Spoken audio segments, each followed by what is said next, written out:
자, 여러분 안녕하세요. 오늘은 CES 2026 현장으로 여러분을 초대해서 미래의 노트북이 과연 어떤 모습일지 가장 흥미로운 혁신들만 쏙쏙 뽑아 소개해드리려고 합니다. 지금부터 저와 함께 그 미래 속으로 한번 들어가 보시죠.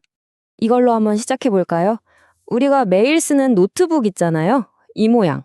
이게 과연 노트북의 최종 진화형일까요? 여기서 더 바뀔 게 남아 있을까요? 전혀요. 그것도 아주 강력하게 아니라고 말할 수 있겠네요. 이번 CS 2026을 보니까 와, 노트북의 진짜 혁신은 이제부터 시작이구나 싶더라고요. 지금부터 그 놀라운 변화들 하나씩 짚어보겠습니다. 자, 그럼 본격적으로 CS 2026 현장으로 들어가 보시죠. 사실 올해 행사는 예년보다 좀 차분한 느낌이었어요.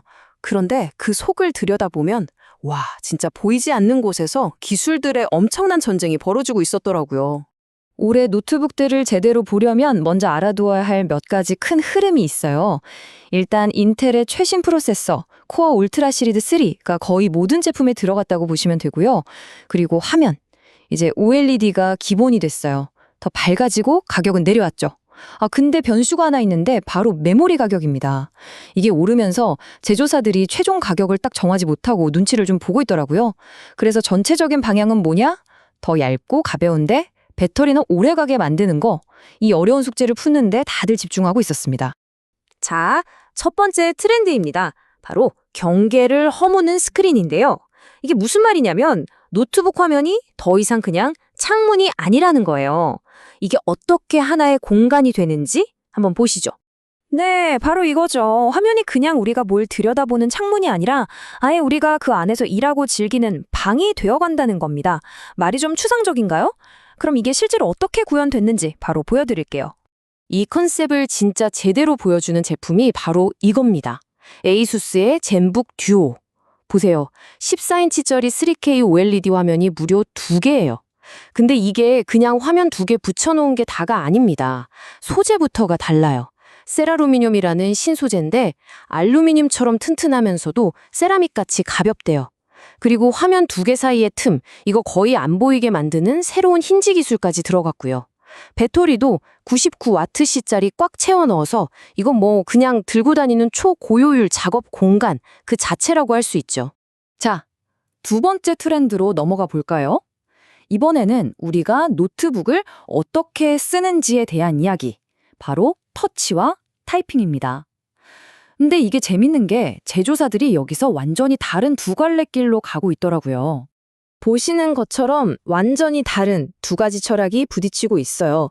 왼쪽의 에이서는 더하기의 혁신이에요. 세상에서 제일 큰 거의 7인치짜리 햅틱 터치패드를 넣고 거기다 스타일러스 펜까지 쓸 수 있게 했죠. 기능을 계속 추가하는 거예요. 반면에 오른쪽 델은 빼기의 혁신을 택했습니다. 말이 많았던 터치바, 이거 과감하게 없애버리고 다시 물리적인 기능 키를 넣었어요. 가장 기본인 타이핑 경험에 집중하겠다는 거죠. 여러분은 어느 쪽이 더 끌리시나요? 자, 세 번째 트렌드는 바로 성능입니다. 근데 그냥 뭐 조금 빨라졌다 이런 수준이 아니에요. 게이밍 노트북들이 아예 데스크톱의 영역을 넘어서려는 그야말로 압도적인 도약을 보여주고 있습니다. 한번 보시죠. 300. 이 숫자가 뭘 의미하는지 아시겠어요? 이게 바로 최상급 게이밍 노트북 한 대가 쓰는 전력량입니다. 300W.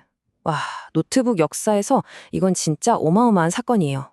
이 그래프를 보시면 그 차이가 확 느껴지실 겁니다.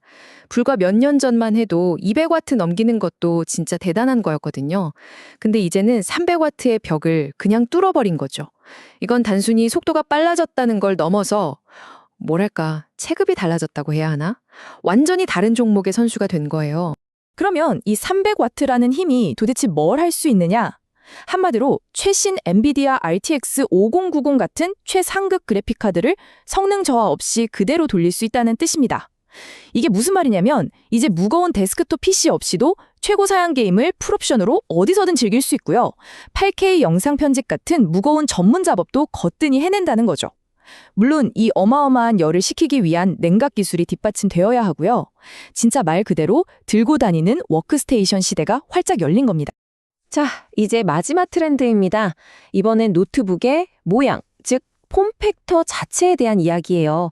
그냥 얇고 가벼워지는 걸 넘어서 미래의 사용 환경을 내다보면서 노트북의 뼈대와 구조 자체가 어떻게 바뀌고 있는지 한번 들여다보겠습니다. 여러분, 노트북 쓰다가 고장나면 수리하기 진짜 골치 아프잖아요?